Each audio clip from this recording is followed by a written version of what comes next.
Foot গধূলি ধাৰাবাহিকখনৰ আজি নিশা হ'বলগীয়া এপিছডৰ প্ৰম' বৰ্তমান মুকলি হৈছে। আজিৰ প্ৰম'ত বাৰু আমি কি দেখিবলৈ পাইছোঁ আহকচোন আমি অকণমান চাই লওঁ।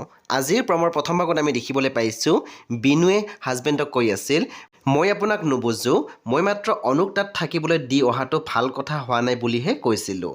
তাতে আপুনি তাৰপিছত আমি প্ৰম'ত দেখিবলৈ পাইছোঁ মানুহগৰাকী কৈ আছিল, হাৰে আপুনি এনেকুৱা কৰিছে যে মোৰ আল্লাহৰ ওপৰত সম্পূৰ্ণ বিশ্বাস আছে, আমাৰ লগত একো বিপদ হ'ব নোৱাৰে। তাৰপিছত আমি প্ৰম'ত দেখিবলৈ পাইছোঁ বিনুৰ হাজবেণ্ডে কৈ আছিল, কেনেবাকৈ যদি এবাৰ এই মানুহজনীক ফুচলাই ল'ব পাৰিলোঁ হয়।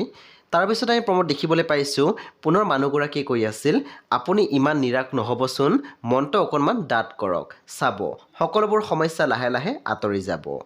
চ' বন্ধু বান্ধৱীসকল, আজি নিশা 8:30 বজাত ৰং টিভিত আহিবলগীয়া ফুট গধূলি ধাৰাবাহিকখন খুব বেছি ইণ্টাৰেষ্টিং হ'বলৈ গৈ আছে। চ' আপোনালোকে চাবলৈ একেবাৰে নাপাহৰিব।